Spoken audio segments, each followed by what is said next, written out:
Avoid legal snags by telling people they're being recorded. Brent, you're being recorded. Oh my god. Film me from behind. It's my best angle. Oh, okay. Spin, spin, spin. Oh, brother. Oh, is this camera on? I guess we could start. Yeah. That's how every one of these episodes is going to start, by the way. It's just like going to be us talking about fart jokes and my back door, like just normal appropriate things that don't require censorship. Yes. All right. So welcome back to another episode of this unnamed secret project for the Comic Book Syndicate, where we talk about Disney Plus's Marvel Cinematic Universe television shows, the series, episode 3.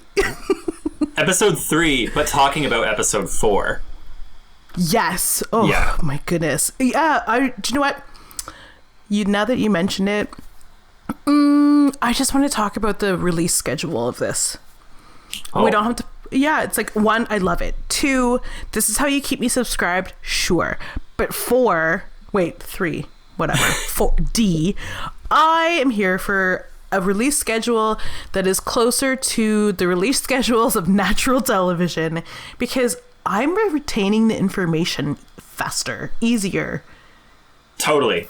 I agree. I was going to say, though, one thing I will say, out of all of the episodes, I feel like this one in particular was the hardest for me to consume on a weekly basis, only because it's so much different than episodes 1 through 3. Like this episode, and I mean, Jolie, I feel like you should obviously lead and talk about, the actual plot summary, but this episode feels like the most MCU episode out of all of the episodes of WandaVision that have aired so far. So, for someone like me and you as well, that really enjoyed this new take on the MCU, this sitcom version and all the layers of it. Finally, now we're being talked to straight as the audience, and so for me it was tough to kind of digest, because I liked all that teasing. This episode doesn't tease you.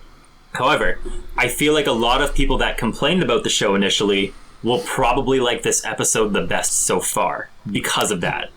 Yeah, and I think just I'll casually scroll through my newsfeed and see if people are spoiling and what they're gonna say, which, by the way, this is the time / moment in the listening / watching where we warn you that you should turn it off now, because we're going to spoil everything about episode 4. So here we go. Okay, where were we? Plot summary. Oh yeah, that's right. Yeah, and everybody who seemed to not like newsfeed. So everybody who traditionally is like, what's going on? What's happening in WandaVision? I don't think this is going to be a good show. Yeah. They're all like, oh, now I see. Okay, I'm here. Now they're here? Fine, whatever. I feel like these are the same people that are like here for that S.H.I.E.L.D. show. That S.H.I.E.L.D. show's okay.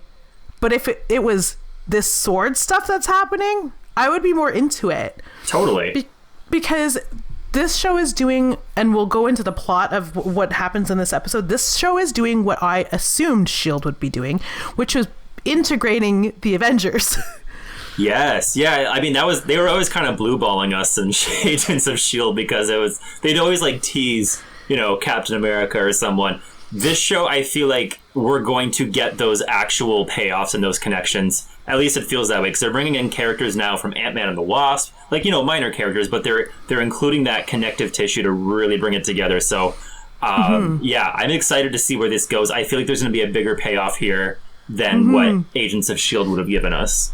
Oh, yeah. So in that grand tradition of a little bit of a procedural style drama, we switch gears for episode 4 called We Interrupt This Program, where they literally interrupt WandaVision to tell you what's going on underneath the surface. So we find out what is truly going on in this episode and what's taking place outside of the altered reality of what we find out is Westview. So outside of Westview, there's a sword encampment that's been mounted And inside, and this is very brief, we will expand a little more because I really want to get into it, but I'm going to keep it brief. We find that there's Jimmy Woo, who we know from Ant-Man and the Wasp, and Dr. Darcy Lewis, who we know from Thor, both portrayed by Randall Park, shout out, and Kat Dennings. Oh, amazing Kat Dennings, respectively. So those are the original actors who played them in the film. They are here in that sword encampment, and they are watching. They figure out, they've been called in as sort of experts to help Sword figure out what's going on to this town of Westview. And the whole episode is sort of them watching the episodes of WandaVision, because they're able to tap into a frequency, the television frequency that this is airing on. So they're watching it in real time. They assume is real time as it happens. And it's really cool. Like, I'll leave it at that, but it's really cool because at one point you can see them, they make like this big, like copper style, like research board where they're like, this person's an agent of Sword. This person's an agent of Sword. What I find really interesting and something that we talked about in the last episode of our unnamed video audio podcast was that we didn't know who Dottie and Agnes were. And it's kind of nice to see that they don't even know who they are either. I love that. Again, we don't know what the heck's going on with Agnes. She's still, by the end of this episode, she is still a giant question mark. Mm-hmm. Probably because she's not from this world, maybe, or something. I don't know. I don't think she's a Westview resident. No. I read a little more about the story, the comics, and why the spell that brought Wanda her children, and it had to do with Mephisto. Ooh, Mephisto. We're getting into some demon talk. Yeah, and Wiccan and Speed were creations of not the son of Satan, but like Mephisto. Yeah. So I'm like, and there's also speculation that I've been reading that Agnes is Agatha, who I don't know anything about, but is an underworld sort of crony. So correct us if we're wrong, because we know you will. Is Agatha like a servant of Mephisto? Kind of like, you know what I mean? Like a terrestrial, earthly based worshipper of the demon Mephisto, maybe? I think it is Agatha. I think it might be Agatha Harkness. Yeah, Agatha Harkness. But I cannot remember her backstory at all, which is embarrassing. Let's see. In the 17th century, Earth 616. In the 17th. Old enough to remember 500 years before Atlantis sank. In the 17th century, Harkness settled in the English colony of Salem. She formed her own coven of witches, hoping to freely practice magic. In 1692 AD,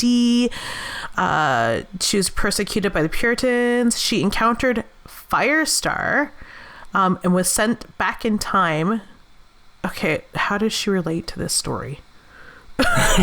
Get to it. God, you know what, I love these fandom pages, but they are lengthy bitches. I know. Okay, let's see. Well, basically Agatha's seen some things and some stuff. Yes, and she's a witch. Yeah.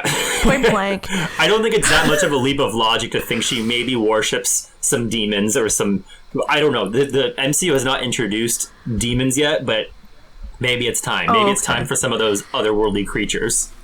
Yeah, it says here that she tutored Franklin Reed, which makes sense because Franklin Reed has universe-bending powers. Yes. Which, yeah, okay. Yeah, we're on the right path. Yeah, Agatha then uses Franklin's powers to destroy Ultron. Whoa. Oh, here we go. Scarlet Witch. Eventually, Salem 7 took over the New Salem community. They captured Agatha and they kill her. Wanda channeled the remaining energy to set in motion her becoming pregnant with her synthezoid husband. Oh, there's some kind of energy funnel that being executed creates. The Salem 7. Agatha resurfaces, avoiding explanations for her return. She claims that Scarlet Witch's children were actually fragments of the soul of Mephisto, and wiped Wanda's memory of her children rather than fight to free the two from Mephisto when he reabsorbs the two. Oh, jeez. So Mephisto collects souls. Mm-hmm. Yeah. I bet you he was pretty pissed about the blip when all these people came back to life. He was probably shook. He was like just rolling around in souls, and all of a sudden everybody came back, and he's like... Or like, yeah, it's like, Whoa. Okay. The rolling endeth here. Yeah. My goodness. Okay, sorry. Okay, so that's who she is. It's nice to see that they also don't know. So I'm going to learn along with them. Which is great. Like I said, that really is... I think by the end of the episode, we now know, that clearly this is a spell being cast on the actual Westview, that it's a physical spell, like it's a boundary kind of, encapsulating this town, but we still don't know Agatha's role in it. We know a lot of these people are missing persons from the state of New Jersey, poor people in the first place, that they live in New Jersey, but they're I'm assuming they're Westview residents.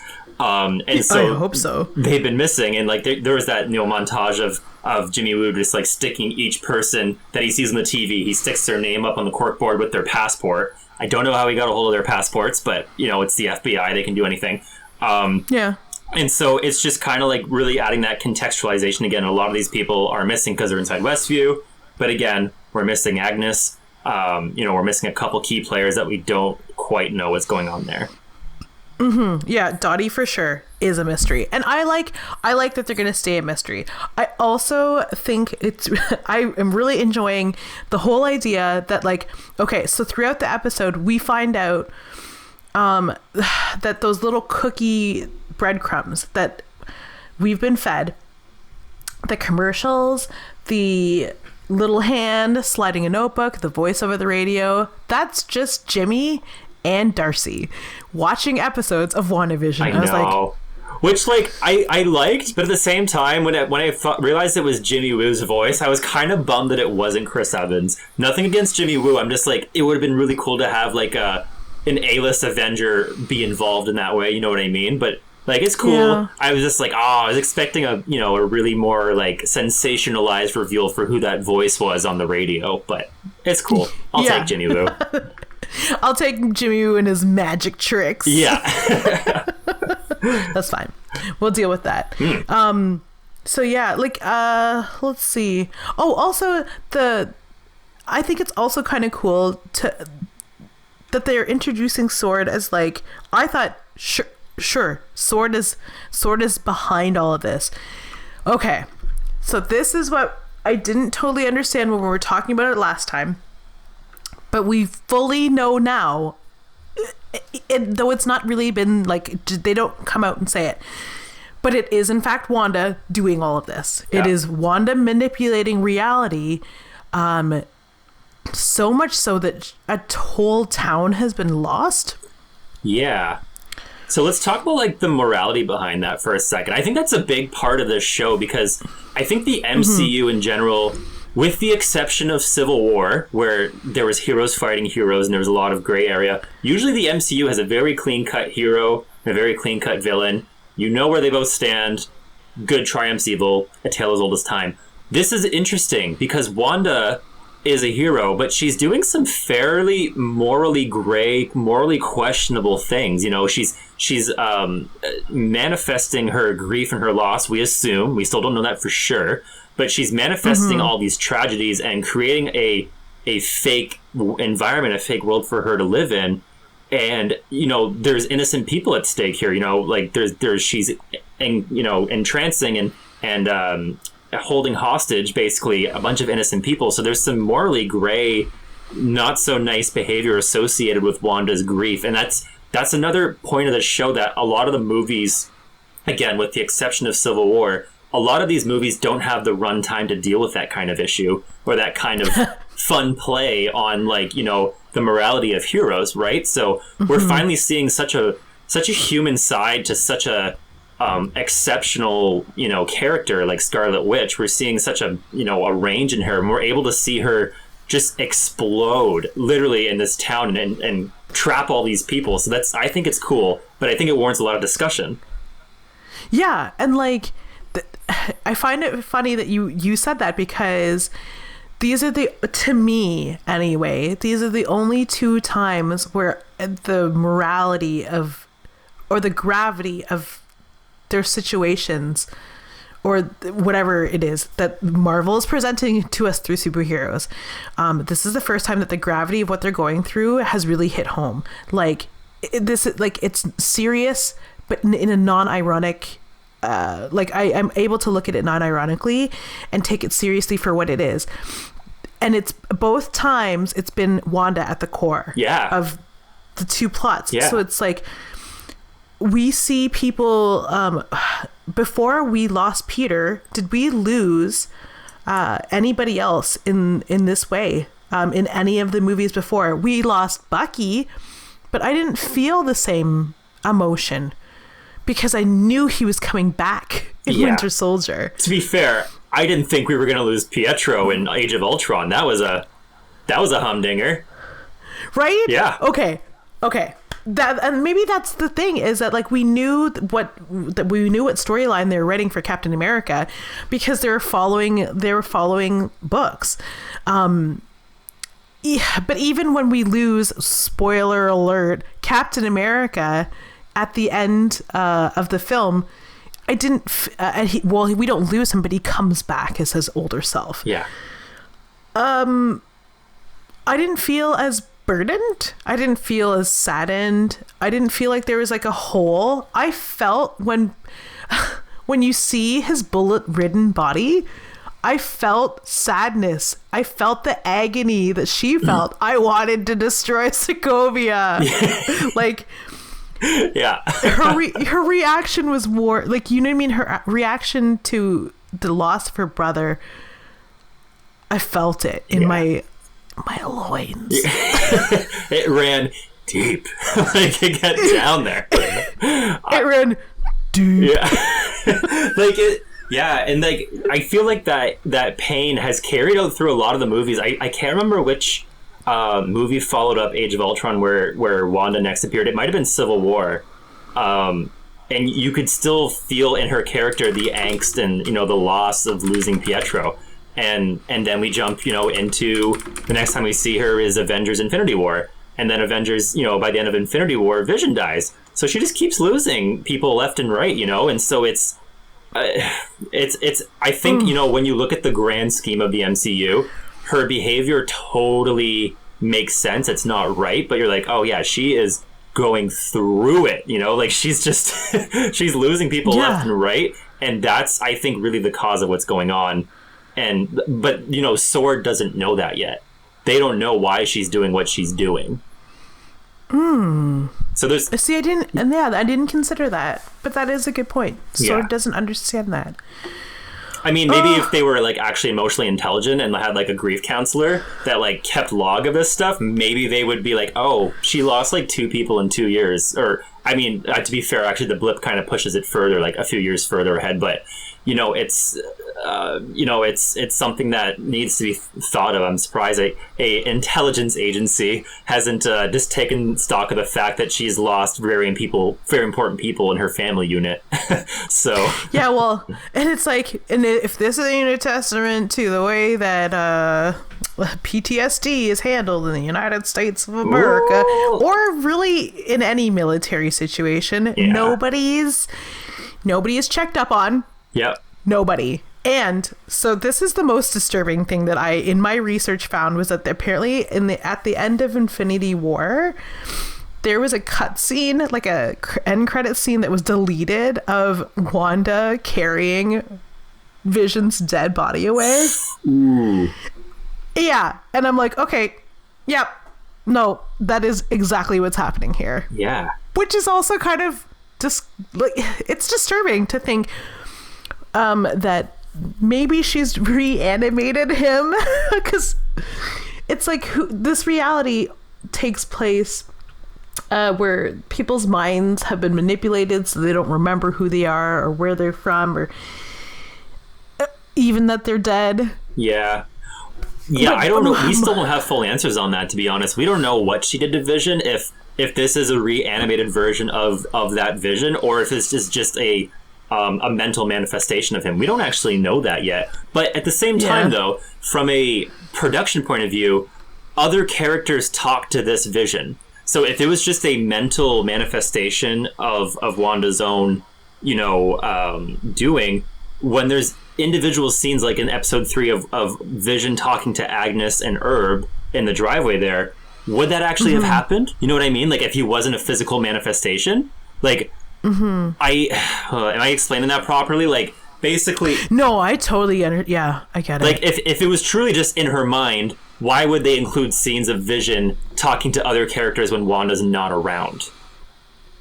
You know what I mean? So maybe she did reanimate him, and maybe this is Vision... physically, actual physical matter body interacting with Agnes and other people when Wanda's not around. That could make sense, but I don't know. Like, that's one of those, like, the devil's in the detail of this show. Like, what are the rules here? Right? I don't know. And I'm kind of scared to find out more and kind of excited to find out more. But, like, you're right. If it is in fact a reanimated, I feel like it is his corpse reanimated. I think so too. Because, and it's frightening because, and this is my evidence. The one time when he walks out the door and she's like, smile, or like, remember to smile, his whole face changes. And now that we know it's Wanda manipulating the universe, we know it's her that changed that. Yeah. When Vision walked through the door without the doctor in the last episode, and it was just pale purple hole in head Vision, and it quickly snapped to regular Vision, we know that Wanda did that. Yeah, totally. So it's like, oh no, this might be a Weekend at Bernie's, like Rosemary's Baby style. Yeah. Those are some great inspirations to draw from, actually. That would have been really cool. I mean, I don't know if it fits the tone, but we'll see what the next episodes of WandaVision, the quote TV show within a TV show are. Like, maybe they're going to go for something more dark and more dramatic. Who knows? They have the ability to do that. Yeah, and that's another thing too that I find really interesting is that it's not so dark, which it means to me, it means that like superhero content doesn't have to be like The Dark Knight Returns. It can have themes that are a little more serious that people can allow themselves to take more seriously. Yeah. Like, for example, which is something we haven't talked about yet with this episode, was that we get more backstory from Monica Rambeau. Yeah. I keep saying Randall, but I'm also thinking Randall Park.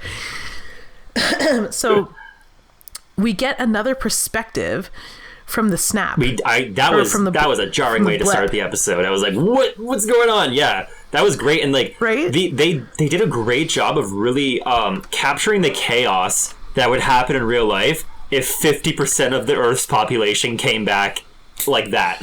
Like the hospital was a wreck. Yeah, they were rocked. And it's like, I remember when it happened in Spider-Man, and it was like in the middle of an assembly and half the basketball team just like magically appears, and it was like comedic. Yeah. But this was like, whoa. This is crazy. Yeah. And then to find out, because as funny as it was in Spider-Man, to find out that not only were you not gone for a couple seconds, because that's what it felt like, you've been gone for like 10 years. People, there are 10-year-olds on the earth who are older than how long you've been gone. It screwed up everybody's ages. Yeah, like it made like people that were younger actually older than the people that died. Yeah, so we find out Monica is blipped back. Re-snapped. Her atoms came back together. Yeah, so she rematerializes in a hospital chair that she was sitting in when her mother, Maria, who we know as Maria Rambeau, when her mother was in the hospital. So she's like, hey, she rushes out, everything's in chaos, and she's like, where's my mom? She finds a doctor that recognizes her and goes, oh, hey, oh my God, Monica, you're back. Hey, girl. And she's like, okay, so it's chaos here, but like real quick, cute to see you. To your mom's been dead for 3 years. Sorry, yeah, like, can you, like, that's a lot to take in. Not only am I, like, back alive, which I didn't know even know I died, but also my mom died. So there's just, like, a lot to take in within 30 seconds, I feel like, for a general human being. Yeah. Yeah. And they played it differently, and that's when I was watching Spider-Man Homecoming, I was just like, okay, but what about the people, you know what I mean? What about those scenarios? And that's it. Yep. Just like the same way we see like when Ant-Man goes and sees his daughter and she's like a teenager. Yeah, that's right. It's like people missed whole people's lives. People missed the death of parents. Like, it's insane. And I think that they tackled that, tackling that in this TV show was appropriate, because this TV show is all about loss. It is. Now we're seeing that it is about loss. Not only, like, Wanda is not the only one who lost somebody. Monica lost somebody, and she's dealing with that. Yeah. And I don't even know if it doesn't go into detail about where Darcy were and where Jimmy Woo was during the whole snap thing, but I mean, I'm assuming it might, but yeah. So it shows us where Monica had been, and then that Monica gets recruited back on track here. Yeah. That Monica gets recruited by SWORD to help them. Yeah. Sort of in their SWORD endeavors, their like daily whatevers. So Monica finds herself investigating the disappearance of citizens of Eastview or Westview. Yeah. And she goes out there with Jimmy Woo, and she flies the drone shaped like a helicopter into like a barrier outside of Westview, and it disappears. And we see that's where it comes from. Also, I didn't know the number 57 on the side of the helicopter is a nod to Avengers 57, the first appearance. Oh, clever catch. Nice. Right? I was like, oh, that's cute. Oh, I didn't even catch that. I watched a video and heard about that. I was like, wow, that's deep. Yeah. No, that's a good catch. Yeah. No, Monica, she's got a really, really interesting story that really gets fleshed out in this episode. You know, she arrives at Westview, you know, and she's like, the cops that are around there, like, they don't even know the town exists. They're like, huh? Like, they just have like contact amnesia from the whole thing. And then she gets sucked into it. And then what we don't know is, you know, once she got sucked into Westview, did she buy into it? Like, do all of a sudden do you get collective amnesia where you believe you're part of this town? Like, I don't know actually what she was thinking when she got sucked in, but I mean, you know, then she eventually brings up, at the end of episode 3, she brings up Ultron. So clearly she's privy to some outside information, but what is her general headspace when she is inside Westview, inside Wanda's reality? We don't know much about that. Like, did she know what she was doing? Like, I'm very curious to see where that goes. Me too. And like, even the neighbor, now all of the things that Harold said make sense. Like, well, like, because remember they were asking, is Geraldine in there with her? Oh, I thought his name was Herb. Herb, yeah. Sorry, not Harold. Herb. They're like, is Geraldine in there with her? And Vision's like, oh, that's weird. Why would you ask that? Why are you so obsessed with her? Like, yeah, like, she can sit with us. She can sit. It's fine. Yeah, and apparently she can't. Well, she got eaten, so yeah, she can't sit with us. Yeah, she can sit on the other side of the. She can sit on the other side of the room. Yeah. Of the town. So he actually tells Vision, and now it starts to make sense, that he's like, well, Geraldine's weird, she doesn't have a home here. Yeah, that made sense afterwards too. I was like, oh my gosh, because she got pulled into Westview. That's right, she's not a resident. Yeah, and that's when I was like, oh, then Agnes is totally in on it. She knows what's happening. She knows something that Herb doesn't, because he doesn't even know why he's saying the things he's saying. Yeah. Like I rewatched episode 3 and I was like, he knows that he's saying, he knows what he's saying, but he doesn't know why. He just thinks it's strange. As a resident of Westview, he's commenting on how strange Geraldine is because she doesn't have a home and she just kind of came out of nowhere, but he doesn't know how to explain it, and it's like something is blocking him from explaining it. So I thought that was really cool. Well, probably because I feel like his frame of reference is probably only based on what Wanda knows, because he's under Wanda's spell, we assume. Like, so I feel like that's what fills in the gaps, is like just whatever Wanda thinks. So yeah, I don't know. It's interesting for sure. And I feel like, by the end of the episode, again, how did the episode end? When Monica mentions Ultron, Wanda casts her. No, that's the wrong one. They still don't have.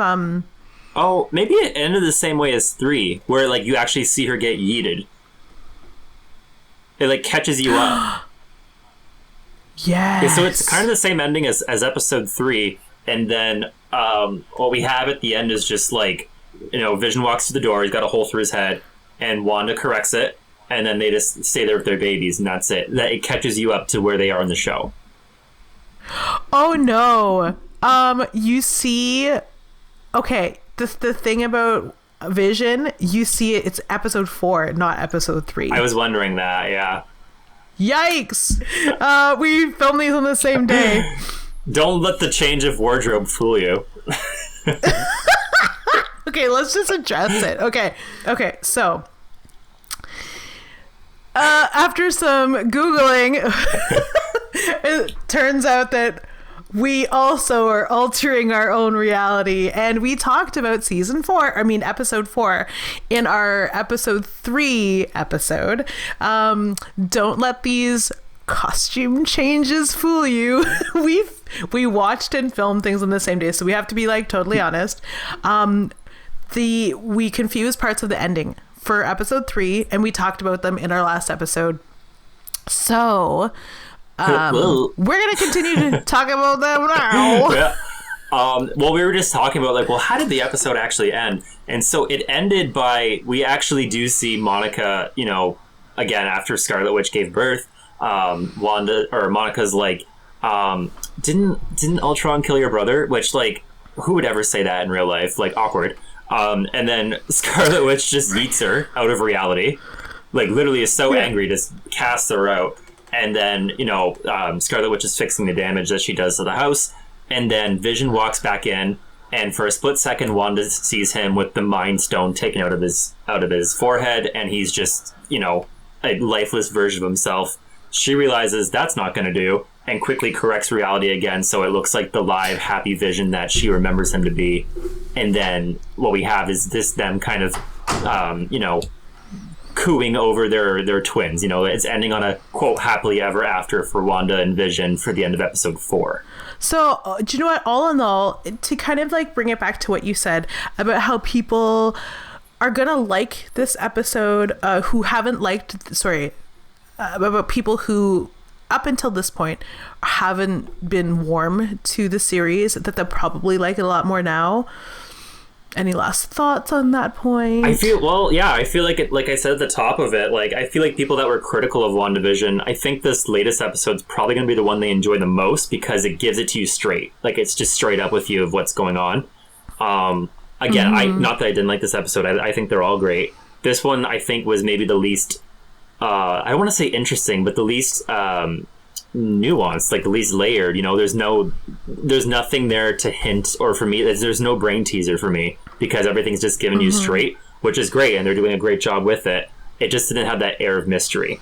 But what's keeping me going forward, obviously I want to see what's going on, whether Wanda knows what she's doing, how intentional this is, but really what's going on with Agnes as well. We know Evan Peters is going to show up at some point in some form. That's going to keep me going. So I'm excited. I can't wait to see what they do in episode 5. If they're going to maybe jump to are they at the 80s now? I think they're the next, if they wanted to continue WandaVision, the next decade would be the 80s, or would it be the 90s? It would definitely be the Yeah. 80s if this is the 70s. Yeah. Yeah. I'm totally excited to see what happens next. I am like you, where I'm a little nervous about the intrigue. Yeah. That was a big selling like, feature for me for the first 3 episodes, was that mystery. And now that the mystery's gone, like, to be honest, when the episode ended, I was like, I feel weird. Yeah. So are they just gonna, like, not go back to the television show format? Is Wanda going to yeet the citizens of Westview out of existence? I don't know. Who knows? Who can tell? But I'm excited, and the next episode drops soon. So, I mean, we're obviously going to get together. We're going to talk about it. And it's going to be... I have faith it'll stay exciting. Oh, yeah. Because up until now, what we've been delivered has been quality. Totally. So. Yeah, no, this is a good format for Marvel. And I think they're going to really get back some people that were a little disenfranchised with the MCU. I think they're... Or maybe not get back, but they're going to hang on to their dominance as such a dominant brand, for sure, with this new format.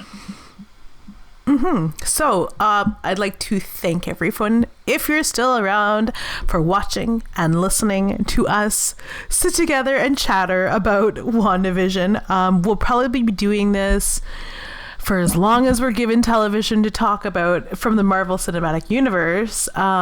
Stay tuned for when we talk about Falcon and the Winter Soldier, because that's just going to be an endless hit parade of misogyny. Reverse misogyny.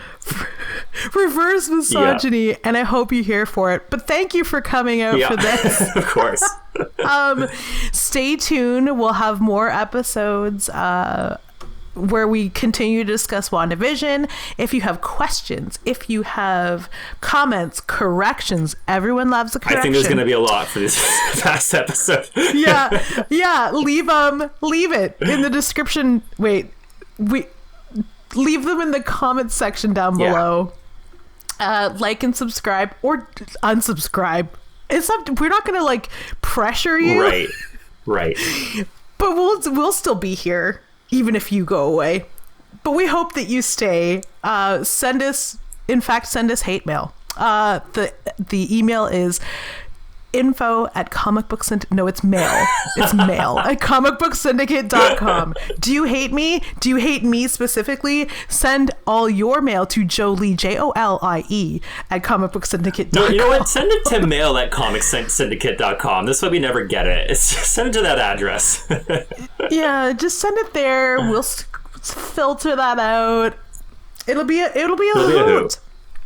We'll keep doing this till the end of time. And until next time, I have been your faithful, I don't know, G.I. Jolie. Harvey Brent. It just seems so weird. And I guess we'll sign out. Sounds good. Bye. See you next time.